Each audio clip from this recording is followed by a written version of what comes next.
Hello, interwebs, and welcome to Close-Up. I'm your host, Joe, and this week's Ryan, Yoni Collins, a documentary filmmaker and a good friend of mine from back in film school.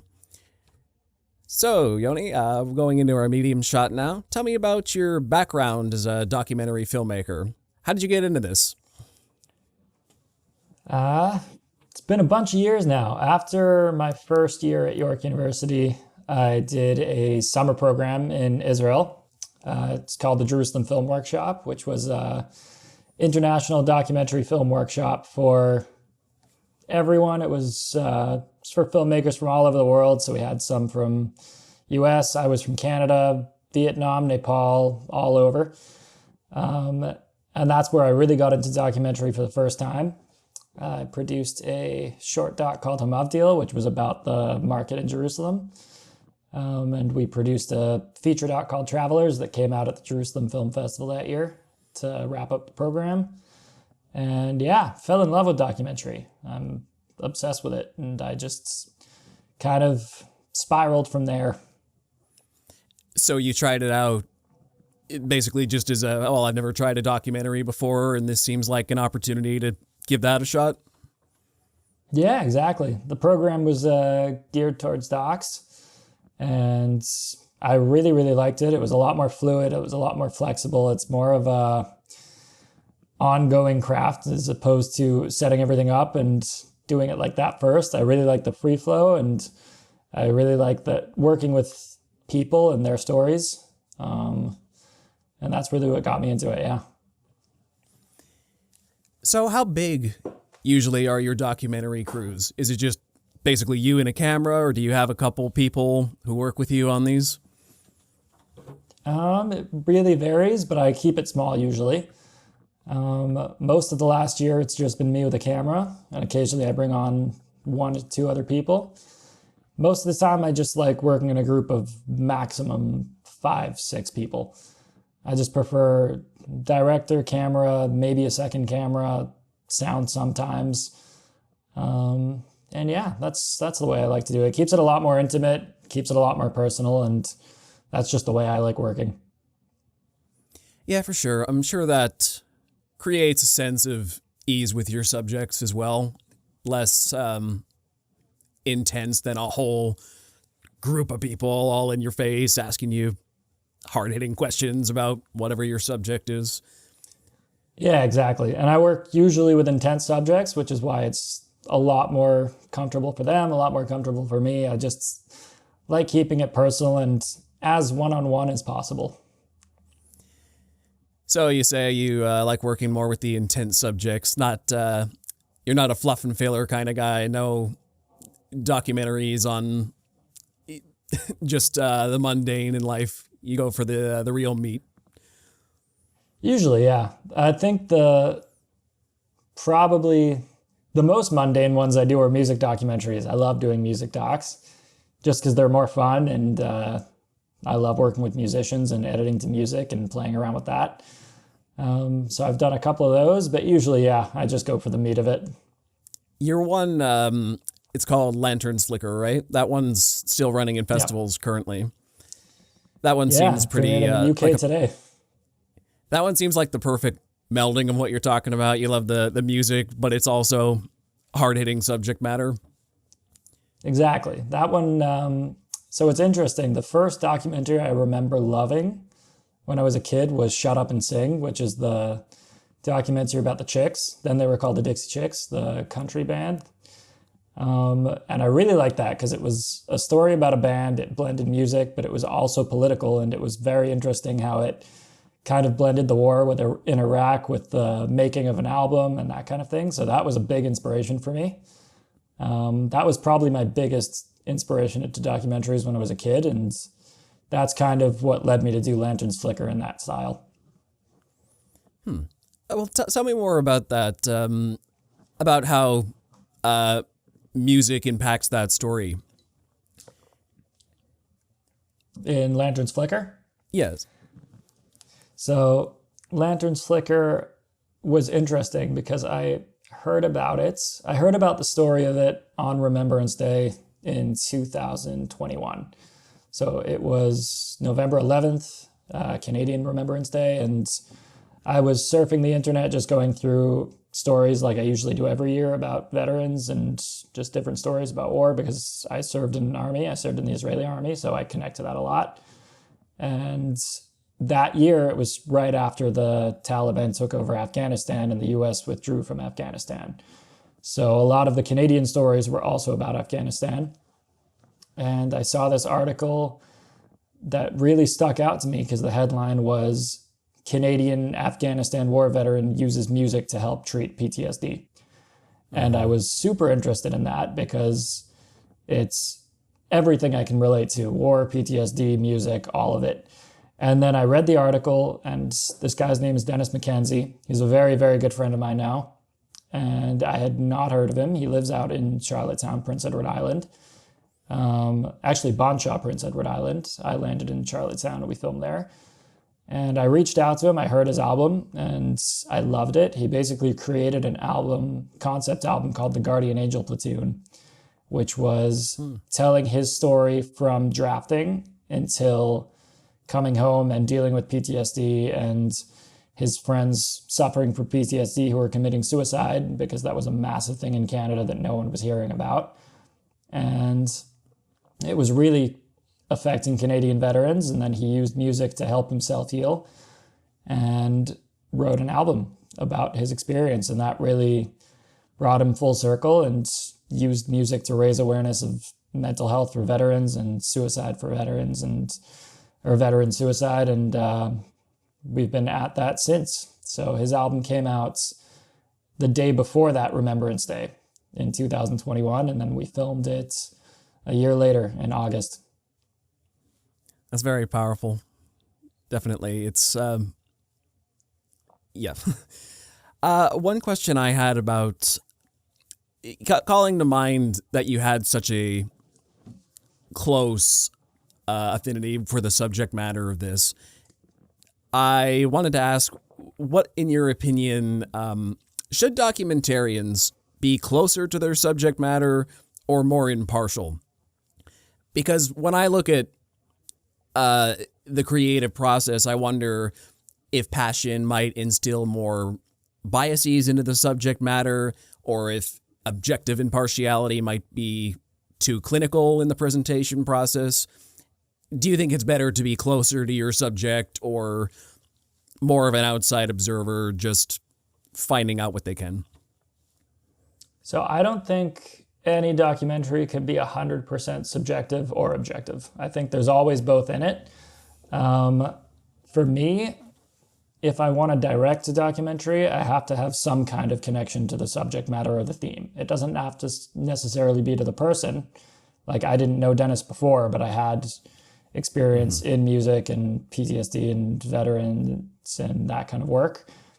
I think you have to be well enough versed in it that you have a objective view of it, but also a personal connection to it. And that's usually the way I choose which docs I want to direct. And if I don't have that, I usually will not take on a project. And sometimes I'll help someone produce and that kind of thing, but I won't go all in on it unless I have a personal connection. So, especially for these kind of stories where you have a deep passion and you have a personal stake in the story in a way, because you relate to these things so strongly, do you believe in putting yourself in the narrative whatsoever, or do you prefer to relegate yourself to the documentarian role, the compiler and presenter, and that's it? For me, I'm usually in the documentarian role. I don't like being on camera. Even this is a bit weird for me. I'm always behind the scenes. Like, I love that kind of thing. For me, it's not about me. Like, it's about whoever I'm filming or whatever I'm filming. So I just want to be the vessel that gets that out for them. All right. I respect that for sure. So when you are compiling a story together, do you take all the footage and realize, I see there's a narrative forming here where I didn't expect? Do you take that and try to thread the needle, as it were, to develop a more cohesive linear story? Or once again, getting more into objectivity, do you prefer to let the most compelling footage speak for itself? It may be a little more all over the place, but it's more of a bigger picture as opposed to a focused based on what you've seen. It really depends on the story. I think I usually prefer having some prep. I don't do a lot of prep for documentary because I want it to flow. But I prep it enough that you've got the structure that you can flow within. So something like Lanterns Flicker, for example, like I knew that I only had like 5 days to film there. And Dennis gave me the whole 5 days, did whatever we wanted. And like some of those moments that were in the film that were the most powerful were not planned at all. There's a part where he's just walking up to the cabin where his friend committed suicide. And because we were going to film there.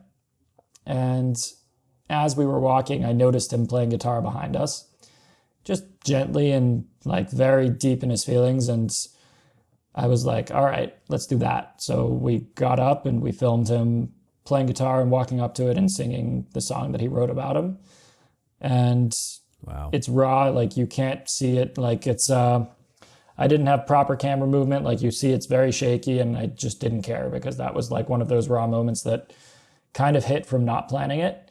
I think in terms of the work that I've been doing for the last year, documenting the October 7th massacre and the war in Israel, that has been a lot more of, first of all, I didn't come do that to make a documentary about it. I came just to document it and to help the families who were affected. But there are documentaries that I'm working off that based on some footage that I thought, you know what, this actually works as a documentary. So, or someone whose story worked as a documentary and wanted that. So I'm working on 2 out of that now because of that situation. But that was one situation where just because of the chaos of the war and I was documenting everything, I was just within the 500 hours of footage or whatever I had, I was like, oh yeah, this person works as a story. So I'm going to build something from that. And then I see what I have and I see what I can then go film specifically for that story. It's a pretty fascinating idea of what you're doing right now. You are in Israel right now, and you're documenting a tragic event that happened a year ago in the middle of an ongoing war. So you're documenting the past while the present is still so chaotic at the same time. It's just, that's a lot. And I'm sure it'll be a fascinating final product. Because I feel like usually documentaries are more about things that happen after the fact, but you're living through a moment and keeping track of it as it's going. 100%. I don't even consider myself necessarily making a documentary about the past. I think most of us who were affected still feel like it hasn't been a year. It still feels very, very present. And I think because there's still hostages from October 7th, it still feels like the same event, just ongoing. So it feels like documenting it. That's true. Past and present is kind of combined in that. So that's where we're at. But yeah, it's very intense. I have a lot of friends whose families were killed or taken hostage, and I'm more doing it just to document for them and help them heal. For the families who were taken hostage, I don't think they'll start healing at all until their families are back. But yeah, that's basically what it's been for. I just did it just to document it for history, and within that found a few narratives. So in that regard, then, are you planning on releasing these documentaries further into the future once hopefully there's peace again and things start going back to normal, or would you release these at the height of emotion while all this is happening right now? Kind of both. There's 2 short documentaries I'm working on now that I think will be finished probably early next year.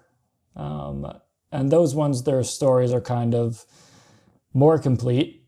Like one of them is about 5 of my friends that survived the music festival, and it's about their escape, and it was about them going back for the first time. Most of them, the 5 of them went back, and we recreated their escape route. And that was like, I think the biggest thing for their healing was coming that full circle. So that story is just one that's more complete because it's about their healing. I'm working on another one about my friend who was one of the volunteers that was collecting bodies, and she basically did a special underwater diving project for her own healing because she's a scuba diver. So she basically went diving amongst a memorial, an underwater memorial that she made, and that was for her healing. So that one's specifically about the diving and her work. So I think those 2 I'm going to release probably nearer. And then I'm definitely going to do something much bigger after everything, because I'm still documenting no matter how long this war goes on, hopefully not too much longer. Hopefully the hostages come home ASAP and I can wrap that up. Yes. But yeah, I did show like a feature-length documentary in April that I'd edited. Just a very, very raw thing. I didn't even consider it a documentary at the time. It was just a 50-minute, basically supercut of testimonies and footage that I'd been filming until some other people called it documentary. And I was like, all right, I'll call it one. That one's called Lenses of Lions. So I showed that in April when it's still very raw. You were only 6 months in at the time. And like I went to film all of these places within 2 months of the massacre. So I've seen everything raw, everything before it was cleaned up and taped up by the police. And there's a lot in it, but I think in retrospect, at the end of the war, it's going to be an interesting just piece of documentation, regardless if it's a feature-length documentary or not. It's just hundreds of hours that will document a point in history, and that I think is like the most raw form of documentary filmmaking I've ever done. What you're saying all here is giving me a completely different perspective on what I imagine a documentary to be. I tend to think of documentary more as you have an idea and you set out to make a documentary. But the way you're describing things, I think, is infinitely more interesting. You just see things in the world and you got a camera and you want to film these things. You weren't even necessarily going out to make a documentary, like you said. That came after. And that's just very intriguing to me, that a documentary can stem from, I'm just interested to see what's around. I'm just documenting. And then if a story presents itself, I can compile this into a more cohesive film for release. So yeah, 100%. I've done both ways. With Lanterns Flicker, I did it the way that I had an idea and then I prepped it. And we shot most of it. Most of it was set and prepped. There were moments that were not scripted, obviously, and we just flowed with it. I did a doc for A New Generation, which is going to be finished very soon, which was also, we did a lot of prep. We knew exactly what we were going in to do. It did flow. We ended up getting more filming days than we thought because we were able to shoot in other locations that we didn't expect. But that one was prepped. This one, I was just like, this is such a colossal event and it's going to be ongoing and there's no way to know what's going to happen with it. So it's just, you follow the event and like, it's just a documentation of history. So watching history unfold is how I'm going with it. that one you were just talking about for A New Generation, that's the one about the audio visual display in the cattle car. Yeah, tell me about so that one. That was 2021 we shot that. I was in Sheridan College during COVID. For post-grad, I did the advanced television and film production course there. And we had a very small group because of COVID. I think it was like maybe 24 or 25 of us. And most of the class ended up working on that afterwards. But that was a friend of mine from middle school made this cattle car exhibit. The cattle car was the vehicle the Nazis used to transport Jews and other undesirables to concentration camps or to labor camps or just all over Europe. So she had gone to Poland as a teenager and wanted to get into Holocaust education because she had family who survived. And she basically wanted to create this exhibit that you could bring around to schools and give you kind of the same feeling that you get from going to Poland. So the best way to do that was with a cattle car because it's transportable. And then one of her friends from high school is also a film director, Sagi Khan, I report, and he's great guy, great filmmaker, and he came from the tech side of filmmaking. So he wanted to create, like, the two of them kind of created this 360-degree audio-visual film within the cattle car. That's very, very immersive. It's very powerful. And it's a very good way to spread a message of anti-hate for everyone. And I very much connected to it because aside from the fact that I'm Jewish, I'm just against hate in general. And I think that was what really got to me. And then I experienced it, and it was a really powerful exhibit. So I wanted to document the creation of it. And we made a short documentary about that that's being finished now. And yeah, it's been transported all over the US for the last few years since. And we filmed it in Florida. We had, like, the DOP was in Florida with it. We did most of the filming in Ontario at some of the universities. And then I filmed at the Holocaust Museum in Jerusalem and at Auschwitz-Birkenau, actually in Poland. They let us film there. So I was there May 2022. I was there again this year filming, but the first time I went, which was for this project, it was May 2022. Yeah, see, that's another sort of aspect that tries to break through more of my preconceived notions about documentaries, of which I don't really watch a lot, to be honest, which I can get into in a little bit, why I have these notions. But I tend to think of documentary more as localized, I'll say, more in a specific place with specific people. And situations like this prove that documentaries can be as exciting as other kinds of more traditional filmmaking. Oh, well, you know, these different set pieces around the world and getting to travel. You're doing the same thing as a documentarian, except you're just following real people instead of going to the Holocaust Museum because that's where the script says this is where you go. You're following the story in a different kind of way. Yeah, I really like doing that. I think it's a lot more powerful. I just kind of, like, I have a starting point, and then it's kind of like writing a screenplay a little bit, because you just kind of have a starting point, and then you have your idea of what the character should be doing, and then it just kind of flows from there. And, like, in screenwriting, I remember in York, they said, like, the characters kind of write the screenplay for you sometimes when it's just, yes, you understand them well enough, it just kind of flows out of that. And that just happens to me with the people I work with and the people I film. I think that's why you've got a natural inclination to this, because as long as I've known you, you've also been very into screenwriting as a craft. You know how to present a story in fiction, and I believe you transferred those skills into real life, which is more unpredictable, but you still somehow find a way to make it work into a cohesive storytelling package. Yeah, I think so. I remember they were telling us in screenwriting, which I did for all 4 years when I was in York. Really loved it. I still really love it. I don't do it as much, but those are the best ones we took. I really loved it. From what I remember. Yeah, 100%. And I remember they were saying, because it was all about rewriting and everything, and they said the final rewrite is the edit. So I was like, all right, so I'll go into editing and write it like that. So that ended up being what I did with even Lanterns Flicker. Like, I wrote a brief script for it beforehand, and then it's interesting. Usually the way I structure documentaries when I'm editing them comes from the way I did screenplays. Because I would take the transcripts of every single interview and I would just do it based on that. So I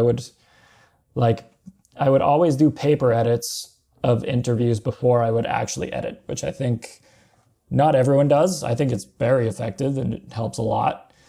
But I would actually read the scripts on paper before even looking at the interview footage. Like, that's just the way that I did it. And now that I'm thinking about it, it's probably from the screenwriting background. And then I would just figure out which visuals I wanted over that. But I very much structured it like a screenplay when I go into the edit. For sure. So when you say putting visuals over the talking heads, that's, well, what am I trying to get out here? That is, I guess, the way the storytelling is done. It's the visual medium of it, because it's one thing to just have a story told at you, but you have the power to hear someone tell the story in their own voice and also show it at the same time in real time, which just, it's using a visual medium to its fullest extent. And I feel like that's where a lot of documentary filmmakers probably fall short, is they just have the stories being told, and that's more lecturing. It's informative, but not necessarily, I hesitate to say, entertaining. But also when people are watching a film, they have they want to be mentally stimulated. And I think that's a good technique to utilize from the sounds of things. Just layering the visuals over top of the storytelling. It's, once again, going back to your background in film. I just want the emotion in it. Like, that's the key thing. If it makes, while I'm editing it and while I'm filming it, if I feel the same emotion while I'm cutting it that I did while I was filming it, then that's when I know the edit is right. Yes. So I'm like, if I feel the same way, because that's how I want the audience to feel as well, I don't want the audience to feel what I tell them to feel. I want them to feel what I felt while I was filming this person. While whoever it was telling me their story, I want their story to be like the driving force of all of it, and the driving force for the emotion. And I think that's really where I come from. It's just whatever visuals can support getting their emotion through, that's what I do. That's a great way to think about things. So have you ever started on a documentary subject, but later found it was so boring you abandoned it altogether? Like, you're looking at these subjects, like you're saying, and you want to replicate the emotions they're giving you, but what if you just feel nothing? Yeah, I did have that in Tel Aviv once, actually. I'm not going to say who it was, because they will be mad, but it was a music documentary in Tel Aviv that I filmed like a few days for, and I was just like, there was nothing there. This was before the war. This was like 2 years ago. And it was like a couple musicians I really liked, and I really liked working with them, because they'd asked me to film a music video for them, and I was like, okay, they come from an interesting background. Like, I thought there could maybe be something to explore in their background and their music, but they just didn't have enough music at the time, and they didn't have enough narrative to fill what I needed to fill. Mm-hmm. And I told you, when it's like, I need to feel some sort of personal connection to whatever I'm directing. And yes, I felt it through music, but music is very surface level. There needs to be something deeper than that for me. So that one I filmed a few days, and I was like, that's it. I don't think I can bring anything out of this. And I probably could have. I could have created something, but it wouldn't have been anything meaningful for me. So I just scrapped it and went on to the next thing. I guess that's going back to what I was saying before. That would have been you trying to make a more objectivist documentary, but without that passion behind it, it would probably come across as little emotional as you felt filming it. Exactly. I think it just would have been bland if I'd gone with it without like having my heart in it. Like, and I can definitely make something like that. When someone hires me to edit something, I'm like, I can make it work. But I just, when I direct a project, I can't make it work like that. Yeah, I suppose that's one question a lot of documentarians ought to ask themselves is, well, I could, but why bother? Yep, 100%. It's like, I've got more important things for me that I wanted to be doing and wanted to be filming. So it was just a matter of that. So how do you go about finding and contacting subjects for documentary interviews? Do you have people you know you want to contact, or do they just sort of fall into your lap? Or do you know people of people you know?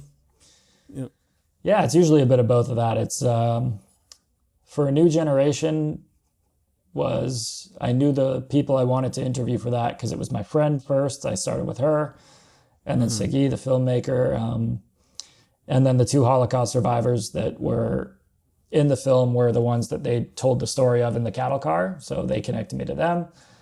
And for Dennis, I literally emailed him for Lantern's Flicker after I listened to his album. I emailed him out of the blue and I was like, listen, you don't know me. I'm a veteran, I'm a musician, I'm a filmmaker, and I want to tell your story because it moved me. And he was like, all right, we had a Zoom call and we chatted and really worked out. I also need to connect with the people that I'm filming with. It can't just be an emotional connection to the story. I have to vibe with whoever I'm filming. Like it has to be something like that. Because if I don't, then you're editing and filming with them forever. And it's just, you need to really have that personal connection to them too. Like I have to get along with them. So I had that with Dennis 100%. Like he's still such a good friend of mine. Like I stay in touch with everyone I film almost. That's very different than, I think that's a huge difference between journalism and news and documentarians, for me at least, is when I come in to film someone, for example, since the October 7th massacre, I've done ridiculous amount of interviews. I come in not as a journalist, not as the news, and they're used to that. I'm a friend with a camera. That's all I am. Like, it's just you and me, and that's it. And I really stay in touch with them. Like, I'm friends with a lot of people that I've filmed, and like we have very meaningful friendships. And I think that's really what makes it work. But when it came to the war, I got to Israel end of November. I flew, so it was it was like literally just less than 2 months into the war, and I started with people that I knew were affected, and then they obviously have friends that were affected. It's a very small country, so everyone kind of knows each other or has some kind of connection to each other. And it just spiraled from there. Everyone that was affected knew 15 at least other people who were affected. So it was just going from friend to friend to friend, and that was how it worked with this one. Sometimes there's a few that I know I want to interview, and then I kind of figure out how to contact them, and most of the time it's like through a mutual connection, because I have that with a lot of people. Yeah. I like the idea you're saying that I'm not the news, I'm a friend with a camera. I feel like people on the news, they're either, some of them maybe are a little performative, like, oh, you look at me, I'm on camera, I'm on broadcast, or maybe they're a little more the opposite way. I'm tense, I'm around an authority. I don't, why am I spilling my secrets to you? You're going to broadcast this, you're going to twist this, you're going to make me look bad or misrepresent me. But the friend with the camera, it's like we were saying right at the very beginning, the small crew keeps people at ease. It's just a conversation, however that may go. And I think keeping people at ease like that, being that friendly face who just happens to have a camera in the room, and you just tell me what you want to tell me, I think that leads to more naturalistic presentation styles from your subjects, for sure. Has anyone ever said something on camera that they later regretted? And if so, what's your stance on removing said moment from a final film, especially if that moment was really compelling stuff?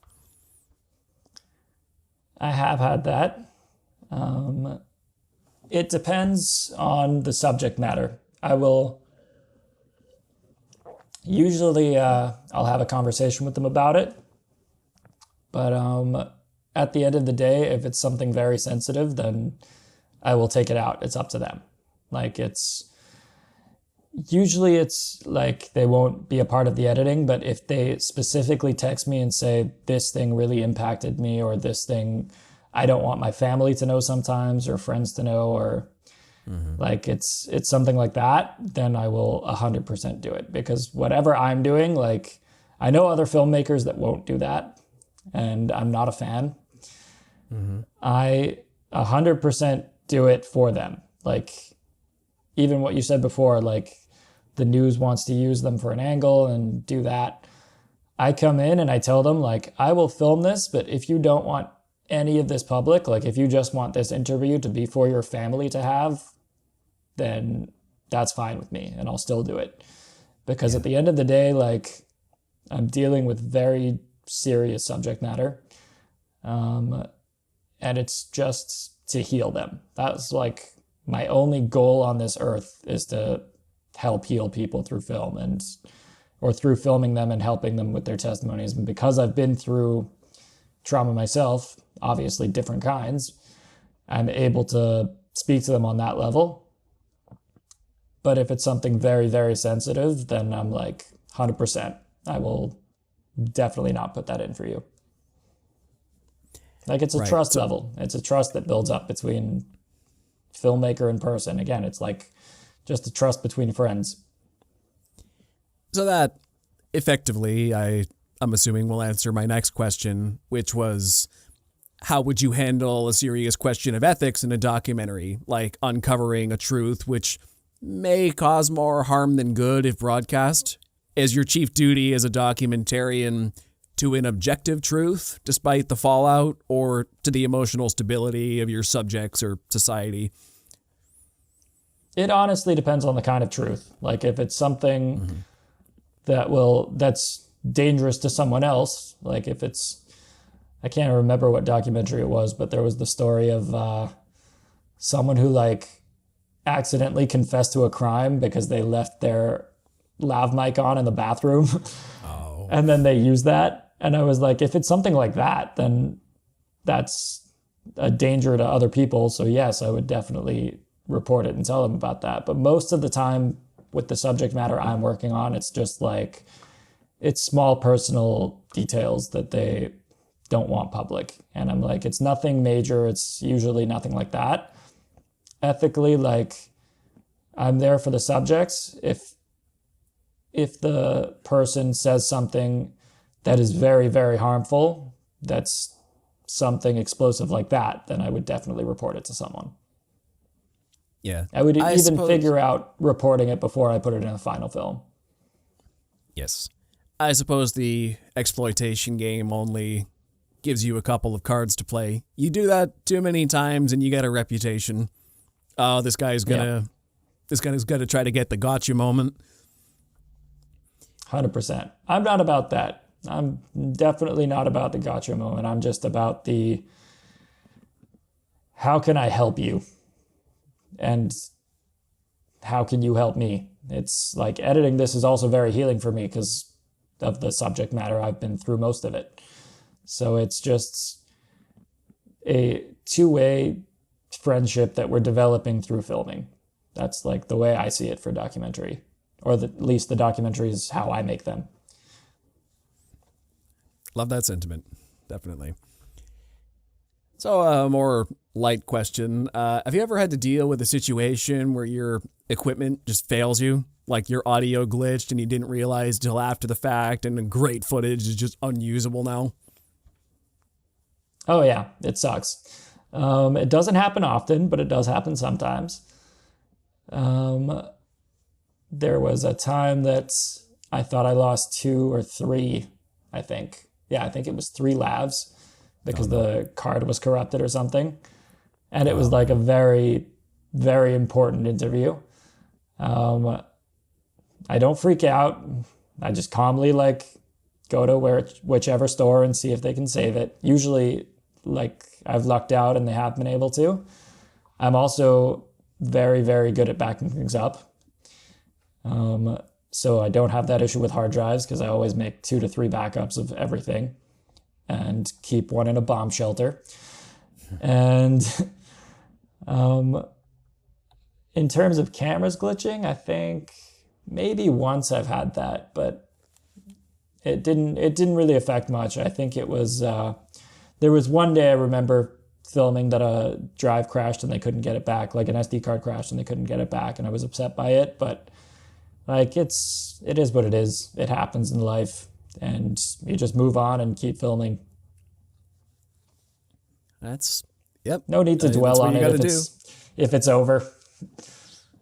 Yeah, I mean, you got to keep moving on into the day, I guess. Would you ever recontact somebody for an interview like that if something drastic happened, or, oh, no, moment's gone. I got the emotion out of them. I can't replicate that again? Maybe sometimes. If it was very, very necessary to the final product, then yes. But if it's just something that I'm not sure if I'm even going to use it in the final, then I would probably do it much later, closer to when I'm finished. Makes sense. So you did say earlier that you don't really get on camera very much or insert yourself, but do you document your documentary process at all? The making of, effectively? If anything, just for yourself. Interesting. I always take photos.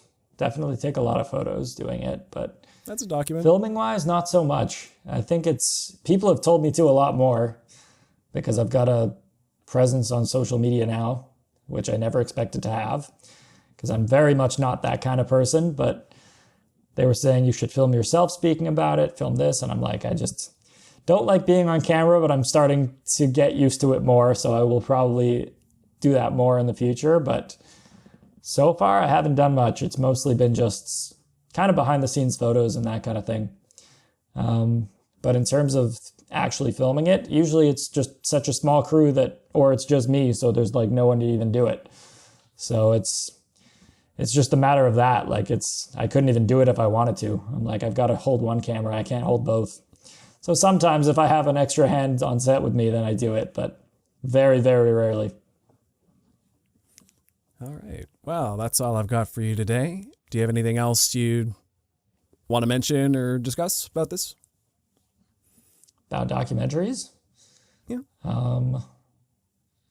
I think the documentary industry is exploding, which is a good thing. I think the streaming services made that happen, specifically doc series, but I'm just happy that like more people than ever, I think, are actually watching documentaries because I think it's a very underrated medium. And yeah, I just love being a part of that world.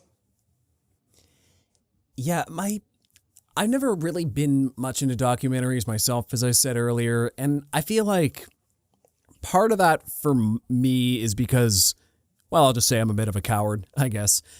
Sometimes reality is a little too unnerving, so I tend to be more comfortable with fictionalizations of true events than seeing people tell their own story. Like, it's for people who really appreciate raw emotion and a direct reflection of reality, it's perfect, and I want to be more that person because it is, reality is reality and shouldn't want to shy away from it. But I feel like, if anything, that's my excuse for not getting more into documentaries, or at least the more hard-hitting stuff. Like, I'll watch, documentaries I get that 100%. The behind the scenes of films or whatever, but yeah. It's funny, I watch less documentaries now that I make them. I used to watch way more. Now I just kind of watch them at festivals just because if I come home from filming in a combat zone or anywhere with very heavy, intense subject matter, like the kibbutzim in southern Israel I've been at nonstop, and those are like, I was there when the houses weren't clean and there's still blood everywhere and nothing was cleaned up yet. And like I come back from that or interviewing someone whose family member was killed or family member is hostage or an actual released hostage. And I come home and I'm like, I'm not going to watch a documentary now. That's what I do for a living. So I need to watch something else. So I usually watch comedy to unwind I'm mostly into comedy TV shows. And that's, I guess you got it. You see, it's funny when I'm not working, I watch them more. Yeah, you see a lot of heavy stuff, so I don't imagine you'd want to see more of that on your downtime. Exactly. I watch docs a lot at film festivals. I really love doing that. But most of my downtime now, I barely watch them anymore just because of everything that's like filming everything is nuts. And I'm just like, reality is intense, so I don't want to come home and watch something intense. But I do watch music docs a lot still. Like those ones, whenever a doc comes out about an artist that I love, I'll always watch that. Yeah. All right. So where can we find you on social media, or your upcoming documentaries, or the ones currently playing? So where can we find your stuff right now? Yeah, so my website is yonicollins.com, and my Instagram handle is Yoni Collins Films. That's where I post most of what I do. A lot of the behind the scenes photos and behind the scenes stuff and everything I'm working on is there. Yeah, that's basically where to find me. All right. And you can find me on Instagram, TikTok, and Facebook at ThoughtPlay Media. Also, check out the Close-Up with Ryan and Joe Facebook page for latest updates on the show. If you listen to us in audio, check out our YouTube channel. And if you're on YouTube, find us anywhere you get your favorite podcasts. Thank you very much for coming out and sharing your stories with us, Yoni. That's a lot of powerful stuff in there, and you've been a great guest. Hope to have you on in the future sometime again. So we hope to see you on the next Close-Up with Ryan and Joe. Till next time.